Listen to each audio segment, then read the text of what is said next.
It's a new day, but even with Bernie out of his hair, Leepu's still not got to grips with the design and is back to his old suck-it-and-see approach. Tack.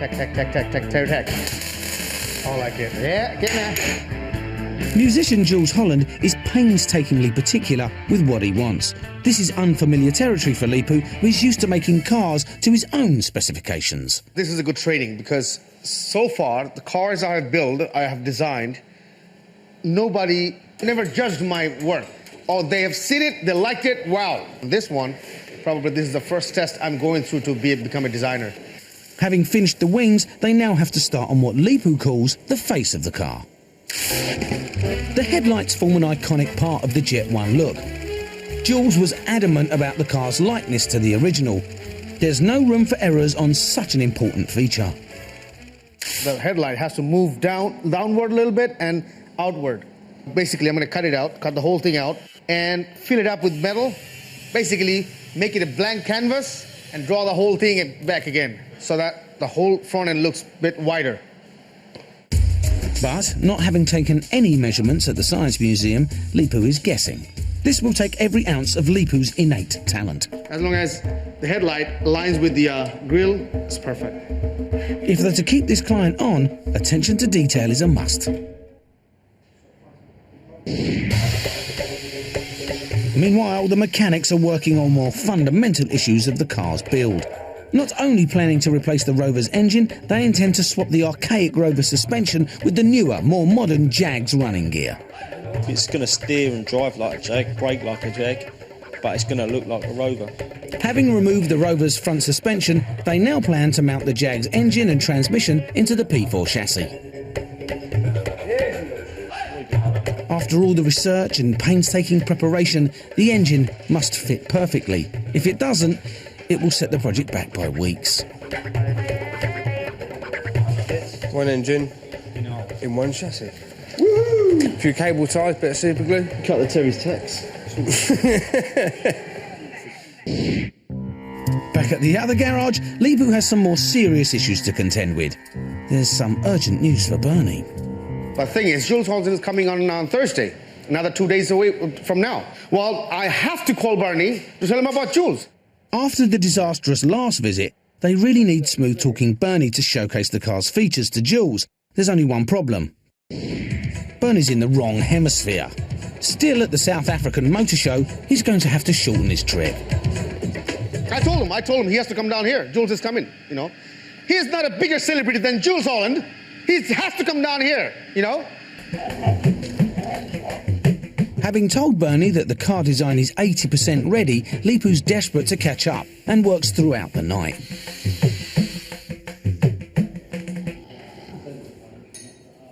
In the cold light of day, the boys come into the shop to find a surprise waiting for them.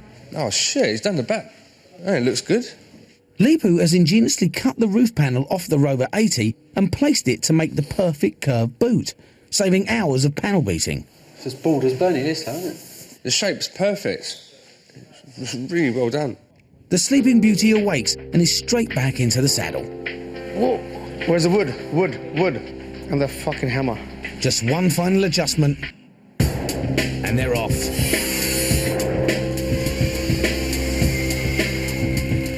Looks really good. It's getting there.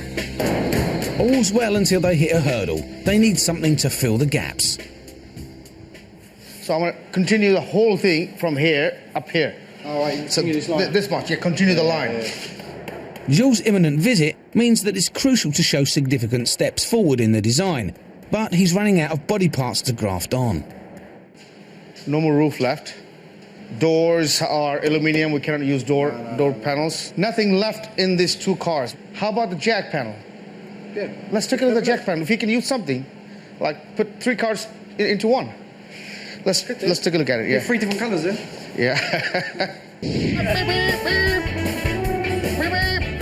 Well pleased with this improvisation, Leepu is in top gear. But there's one more thing to contend with. The doors are made of aluminium. The Jag's panels are made of steel, so can't actually be joined using conventional welding techniques. Terry and Leepu improvise by riveting the 2 panels together. Riveting! Meanwhile, the chassis has just come back from sandblasting.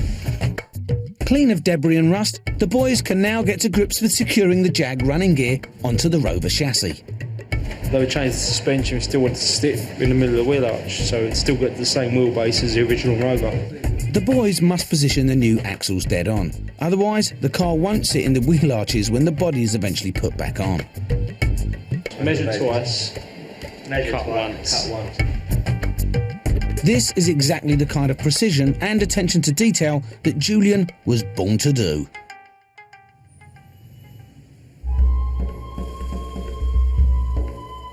Leepu's worried if Jools will like his interpretation or be adamant that he should be making a replica. It's very simple now. I know what to do.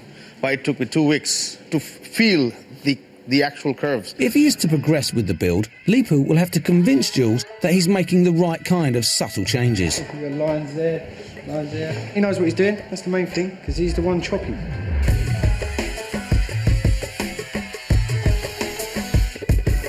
So this angle is too much, right? Alright, makes a big difference, doesn't it? Spurred on by tomorrow's visit, Leepu has now effectively finished the car's overall shape. Now we have to wait till tomorrow to see how Jools Holland reacts with the whole thing we have done so far. It's the day of jazzman Jools Holland's second visit, and Bernie, hot off the red eye from South Africa, heads straight to the office. My God, Leepu. And he's well impressed with Leepu's work. In all the years I've known him, like, you know, I've done what? 13, 14, 15 cars with him. I've never ever seen him work like this. He's totally fired up. Taking 5 from a busy tour, Jools has made it down to Bethnal Green's finest arches to see the work in progress. I always like to keep my expectations low, and I can be pleasantly surprised. But on the other hand, you know, with something like this with engineering, you know, you need to be quite precise about it. Leepu likes to do everything by eye. Will his work be an accurate mastery of the Jet 1, or will it just be a poor counterfeit? It does have the essence of the Jet 1, no doubt. I'm saying that. I'm Leepu saying that. No doubt. There's no doubt about the duo's confidence. You cannot fail to be impressed with what we've done so far. Jools, Bernie, lovely to see you. Will their Makes- brash self-belief fall flat on its face? this is your car, Mr. Holland. Oh, wow, look at that. Oh, wow-wee, that really is looking like the thing, isn't it? It's suddenly turned into this lean, mean machine. Oh, Leepu, this is beautiful. What you've done is fantastic. Look at that beautiful shape. Oh, and you've put a special number plate on it. Yeah. Oh, I want to cuddle it and take it home. I mean, it's unthinkable to make a Rover like this look like a barrel of sex. I mean... It's sweet music all round. Jools loves the car. It's made my whole week actually seeing that. It's great because a lot of people, including me, would have just maybe stuck the bonnet on and think it was all right, but it's not quite, is it? Because it's like it's all those little bits that make the face of the car sort of handsome and beautiful, and all those little things that make it different, isn't it? You know. It's, But getting caught up in the moment, he has one last request. And the thing is, maybe what we should do is to see if there's anybody left who actually, you know, was involved with this car, who could talk about it. You know, there was the amazing designer, Spen King, the bloke who drove it. You know, he would give us the inside take, and we can continue the history of it. That would be fantastic. Thanks again. Good luck. Thank you very much. Jools. Thank you. As soon as we're ready for the next stage, give me a ring and I'll come. Okay. Like a conductor who taps the rostrum and leads the band, Leepu's design has hit the right note.